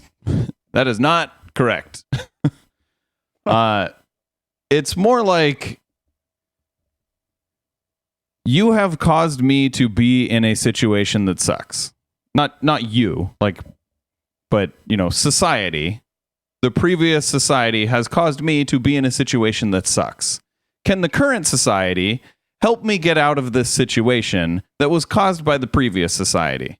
And you can't make some analogy of people punching each other in the face. That's just never going to work. Right, That's because dumb analogy. Like a fight happens over the space of a few minutes, right? Yeah. Yeah, and I guess the best analogy would be you punched me in the face and caused me lifelong distress. So can I sue you for the damages that you caused me? And the answer is yes. No one would say that the answer should be no right there, right? If I punch you in the face and I destroy your eye socket and you have to live with like pain and distress for the rest of your life, I owe you. Right. That's weird. I get the feeling that Doug Murray has never been in like a fist fight. Which is actually kind of shocking, like if you think about it, because of the it's good. No one should be in fistfights, right? But it's also unless it's your job. It's also right. But even then, I'm not really big into like blood sport. But yeah, it's not even. If it were that claim, that would be one thing. But the claim is something like, historically, you punched somebody like me, so I can punch you now. I think it's more like historically you punched somebody, and as a result of that, I'm suffering. Well, whether or not you agree with that, that's more accurately the claim, people, surely. We've recently seen the interesting attempt by some people to do gay reparations, piggybacking on the back of like who's doing that in America for Black Americans. And this just goes to show the fact that this stuff can just spill out everywhere because some people just want a bit of cash. And Spills out everywhere. What's going on with some people? Yeah. Next thing you know, No, I think the trees will want. I think reparate. the attempt to... I don't know. What would ridiculous thing is he going to say the here? attempt to claim suffering because a forebear suffered. No. It's not that this punching in the face is like the dumbest fucking thing anyway. Like it's literally the dumbest version of this, right? Because yeah, if somebody who looks like me punched a black person, fucking 100 years ago, that doesn't fucking really do anything, right? Like that was solved in the moment, and the black person was probably arrested for their face getting in the way of a white person's fist. But if people like me were involved in redlining all the way up through the 80s as a matter of law for who could move where, well then yeah, maybe some retribution is in order, and that retribution in capitalist society, fucking, it's the money, baby. It's the money. It's the money from not being able to build generational wealth. Yeah, he has this idea that that racism was solved generations ago, and people complaining now haven't been affected at all by systemic racism. But it's like there are people who are currently living through systemic racism, whose society is currently wronging. Like today, right now. Open because I don't see how you close it. So I don't see how you close it from it. Let me give you a quick example of that. Sure. Again, I'm interested in us trying to have reasonable attitudes towards ourselves as well as towards our past. And if you take the view that, for instance, there are people today who suffer because of their gender, sex, sexual orientation, or race, and they suffer because a forebear suffered, for instance, you, among other things, you engage in so many lies, but one of the lies is that everybody who wasn't of your group was somehow part of, therefore, the oppressor group. Wait, no, there were other groups that were oppressed. That's just not true. Yeah, literally no one has said that. And you're not like the suffering isn't the same generation to generation. It's now economic, right? It's like, yeah, there's the overt racism, don't get me wrong, but it's far less common than it was in the fucking 50s or whatever. But like my parents were still alive my parents were alive before the Civil Rights Act passed. My parents were alive when my mom was alive when women couldn't have a credit card if they were married. They would have to prove that they were employed and not married. This isn't like some faraway past. This is like my parents' generation. I think Doug Murray's maybe around my age or a little bit older. This is his parents' generation. We're not talking about like the fucking 1600s here. Yeah, my parents as well were alive well before. Like my dad was a teenager when the Civil Rights Act passed. So like I don't know how long it has to be after like we get rid of like institutionalized redlining, and by institutionalized I don't mean that it still happens today. Realtors, people like real estate agents still do it, right? There's still neighborhoods where they probably won't show you a house if you're black. But like this like ended in the late 70s or the early 80s as a matter of law. So like how quickly is everybody supposed to how quickly is everything supposed to balance out as far as like generational wealth? Like I don't understand like what he thinks is supposed to have happened. Like I just lose it. I lose the thread. I just lose the thread there. I think it's because he's not arguing from a point of he's arguing from the point of a racist. Like we already know that he doesn't think very highly of black people. So he doesn't really care how he gets to his conclusion. You know, the argument doesn't matter. He's got his conclusion. Right. And, you know, I mean, his problem because he's in the UK is going to be more likely going to be immigrate, like the people who are subject to racism in the UK. There's a lot of people from India whose heritage is from India there. A lot of Pakistanis there too. So like, it's not going to be analogous one-to-one to the black experience, but it's going to be pretty close. And that's who he's concerned about. That's who he's worried about, like immigrating to the UK, right? That's his great replacement is going to be people mostly from the Middle East or South Asia. Because that's, you know, it's just the remnants of the British Empire. And it's just, I'm having such a hard time following what he's saying here, because this kind of discrimination written into law, at least in the United States, like I was alive, I think, while there was still redlining, like just for a couple of years, while there was still like institutionalized legal redlining, I think I was still alive. My God. An average white British person today must in some way put up with some overcompensation the other way, when in actual fact most of our own ancestors did not spend the 15th, 16th, 17th, 18th and 19th century just living in clover, but scratched out a living, died far too young, had lives of horrible toil to just provide for their families. And it wasn't like they were massive beneficiaries. Yeah, everyone shed a tear for the slave owners is what he's saying. Systemically racist society. It's such an unfair interpretation of what our forebears went through in a country like Britain. I mean, there's a lot to unpack there. I mean, I suppose you could say that they perhaps were to say that they were benefiting seems ridiculous because they were suffering so much, but you could still say that perhaps they were suffering less than other people were. But again, we get into this, I mean, whether they were suffering or not. I mean, but it doesn't matter. Weigh right? this stuff up. Of course, it's a silly argument. But allow me. Wait, why is it a silly argument? In the way that I mean, the way you're framing it, the way you're presenting it, sure, it sounds silly, but that's because of the context. Because there's no like third person there to be like, excuse me, no, the here's the argument. Like, right, like you or me even aren't sitting there and going, hold the fuck on. Mm-hmm. This is like a cartoon. They're like arguing against a cartoonized version of like historic oppression. Yeah, now they're both straw manning.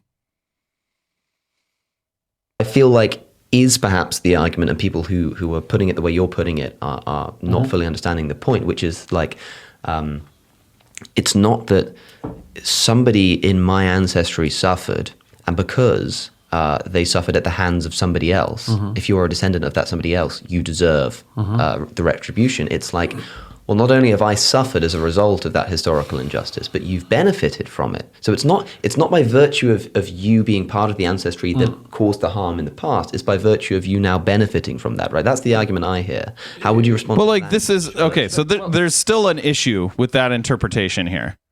It is not... The idea of reparations isn't let's take from specifically white people and give to black people. That's not the idea. The idea of reparations is society has harmed black people.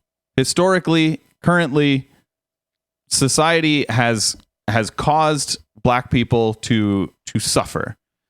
So society as a whole should remedy that, should help build back, the black portions of their society, to get them, support to undo some of that damage that centuries of systemic oppression has caused. So the idea isn't like, I'm going to take from you as a white person and give to this black person. The idea is society gives to a race of people who has been systemically oppressed for hundreds of years.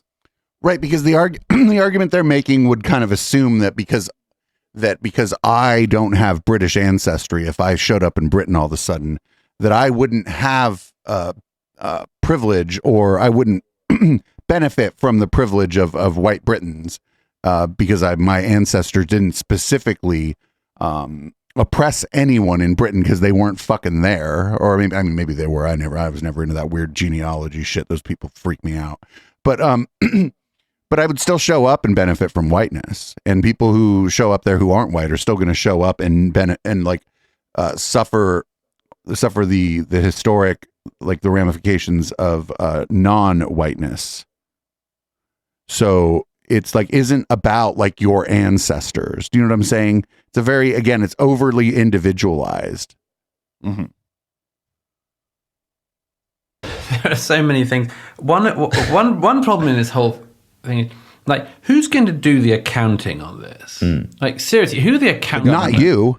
I mean, people. The government is going to do the accounting. Trying are the people who also want The to be government. beneficiaries. That's the answer. He's not looking for a real answer, but the actual answer is the government. I mean, what if we agreed, for instance, that we should draw up a list of suffering people in history and find a way to compensate people for it? Yeah. We might find, for instance, Great idea. at I'm the all top for of it. The list of races that have suffered are the Jews. Yeah, you know what though? Your whole, I would. hold on. Your whole shit falls apart because the fucking Germans did reparations. Yep. Yeah, I would agree. That's the right thing to do, and it was done. So fucking To a certain extent. I mean, like, And you know what? It wasn't done to Asian people in California, right? Because we're America, and it should have been. absolutely. Do we do some massive house-to-house money taking and give it to the Jews? No, it's called What the taxes, you fuck? fucking moron. Like again, he's just like every society that has oppressed the Jews has not done this, but the Germans saw fit to do it after World War II, after they reconstituted their government into something less Nazi. like, was it perfect? Yeah, No. Like, I don't know. I don't even know that much about it. I just know that it happened. I don't know the details, and it fucking happened a very long time ago. And fucking, it seemed like it was the right thing to do. He's just wrong. He's just like the most recent example of a fucking massive atrocity, like against a group of people in Europe. There were reparations paid. Yeah, and it was the right thing to do. I have to imagine right here he's playing stupid, because I can't imagine that someone would be that stupid. Like it is hard to think that his brain is so fucking broken that he can't figure out that reparations would come from taxes. Man. Okay, so the other thing, if we let's grant him, and I don't think that I don't know that if he's wrong. Let's grant him that over the course of history, Jewish folks have been the most likely to be displaced, slaughtered, whatever. Well, when you go look through all these movements for people's civil rights, especially in America, guess who's standing right next to those people? A lot of fucking Jewish people. That's who's standing right next to those people. Why are they there? Yeah. Why were there a lot of Jewish people in the civil rights movement? I'd like to. I mean, I think I know the answer. It's called empathy. But I mean, Yeah. like, what the fuck? Like, what is he even like? This is. I'm gonna start getting fucking pretty mad here pretty soon. I think. I don't usually get super angry on stream.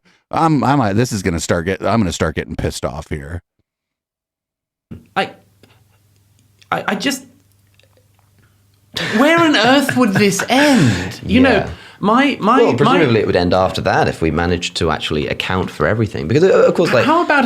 Oh, they're Nirvana fallacying it now. Good job. Thanks. Would easily follow that. Yeah. My forebears... Yeah, we can't do anything good because when are we going to stop? country and its liberties than your forebears. Therefore, I can't eat ice cream because then I'll just keep eating ice cream forever. Okay, people could do that. They could. They could easily do that. But they next. wouldn't, because that would be silly, right? But well, it's all silly at some point Yeah. because we're looking at history as some kind of bank that where deposits have been put that are being kept from us. Yeah. And that Well, no, but banks No.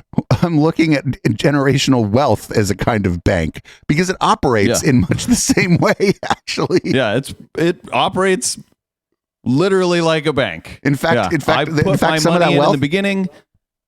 You know where that and wealth, now I have a lot of money. This person wasn't allowed to put their money in the beginning. right? And now they don't have a lot of money You know where the generational wealth tends to be stored? in the bank. Well, property maybe, but yeah. But you could turn probably mostly property. you could turn that into money, and where would you put the money? The bank. So the bank analogy works pretty well, actually, dude. Sorry. Yeah. Money is stored in the balls. And the interest rates are pretty high. And I, as I say, That's if why you they call it a start coin this- purse, right? Yeah. What's So the end? I just think a reasonable attitude towards history, among other things, would help us to have a more reasonable attitude towards the present. But the whole thing is being interpreted in this extraordinary zero-sum, highly retributive way. And one other thing, if I may, just to add to that, is I'm obsessed by this issue. I wrote about it quite a lot in The Strange Death of Your... I mean, he's interpreting it in a zero-sum game. He's saying if we give anything to black people at all, it comes out of my wallet as a white person. That's literally what he's doing. He himself is interpreting it as a zero-sum game. And it's because of the way taxation works. Funny enough, some of the taxes that black people paid would go to the reparations, right? Like just because That's true. of the fucking fungible nature of money. You can't be like, oh, this is just actually the white people taxes. That's not how the fucking money works.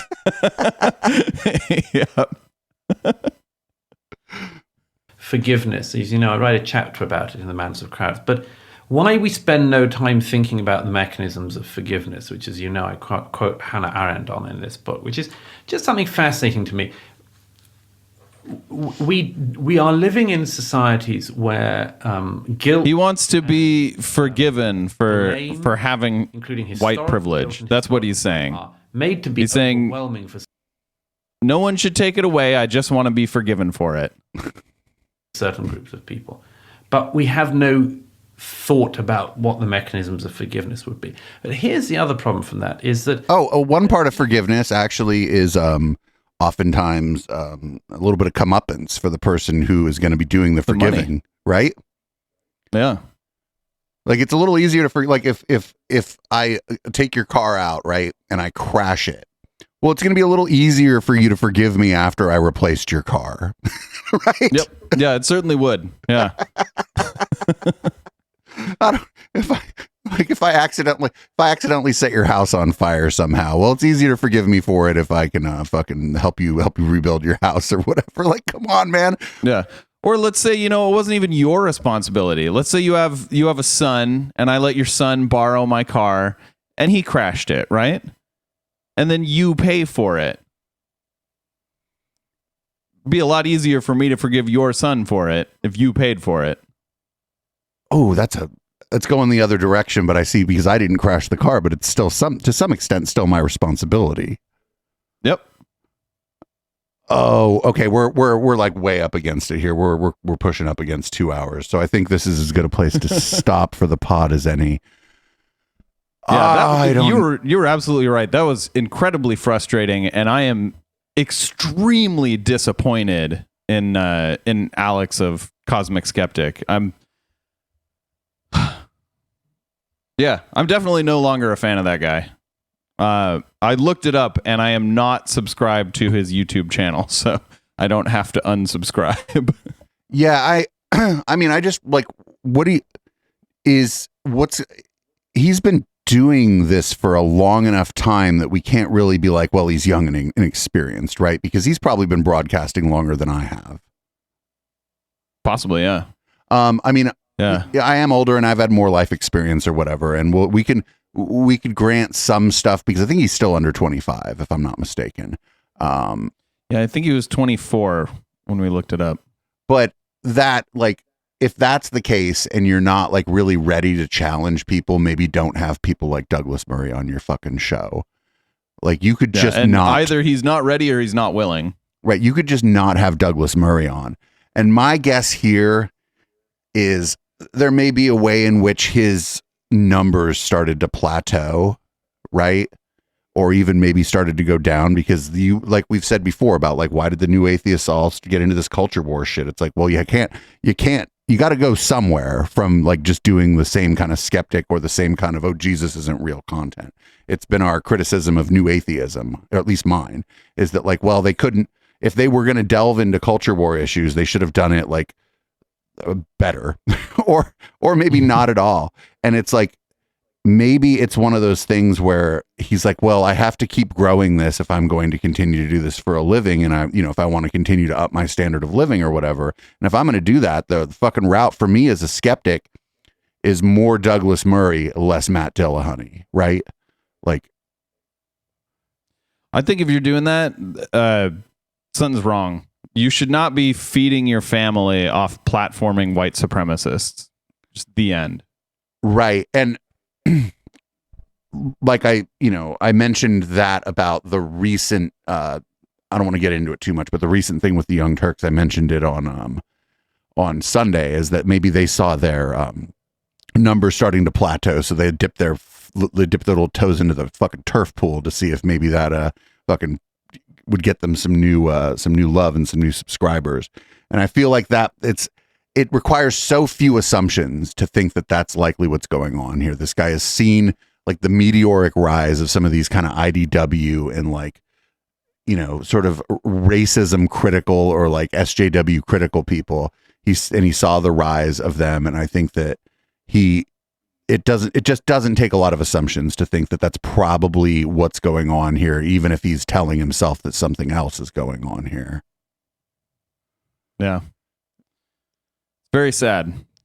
And I would also be really surprised actually if you have Douglas Murray on and if you're not already like Sam Harris or like a friend of his, I'd be really surprised if this guy didn't get a rider that he had to sign saying, you will not call me a racist. You will, you know what I mean?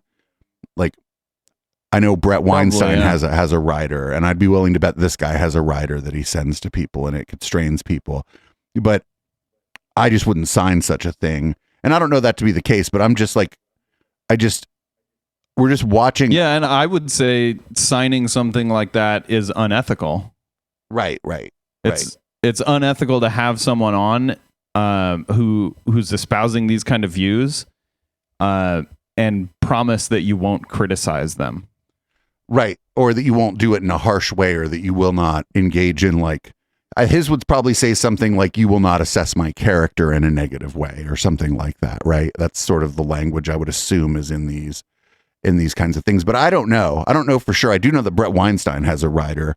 And if I had to sign something like that before I interviewed somebody, the only way I would ever do it is I would stipulate that after the interview that I would be allowed to make the rider public. Yeah. That's a good one. But I just wouldn't sign it. I'd be like, get the fuck out of here. Get the fuck out of here.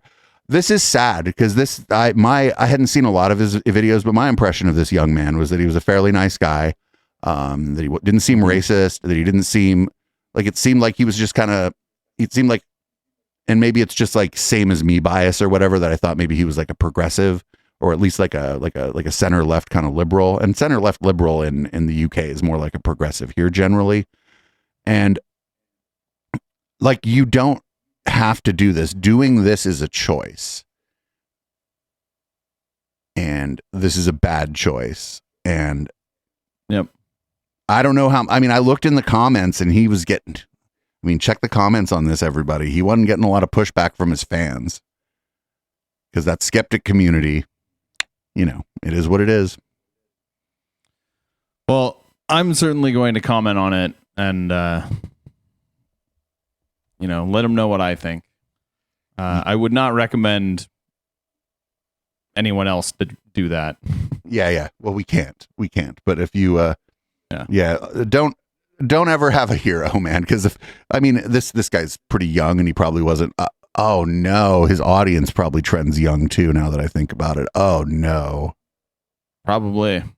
Yep. Well, this was unsettling. I'm sorry, and if you've listened to the whole show, I'm proud of you. And if you've listened to the whole show, this is going to be one of those rare instances where I'm going to read out the show. Thanks everybody for checking out the Intellectual Dollar Tree. Make sure you're following on your podcatcher of choice. We're also on YouTube and Odyssey, though I don't recommend clicking around too much on Odyssey. You can support us at patreon.com or at eplex.store. You can buy merch there, or you can join a Patreon-like subscription there. This is going to be Boomers by Periscope. When we come back, the lights will have changed colors, and the contents of at least my drink will have changed. And we're not going to watch the rest of this shit. Fuck that. See everybody in red light.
If you like what we're doing at Echoplex and aren't into Twitch, please join our Patreon at patreon.com/Echoplex.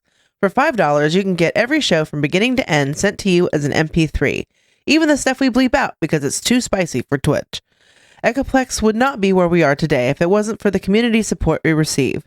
Find out all the ways you can support the show at echoplexmedia.com/support.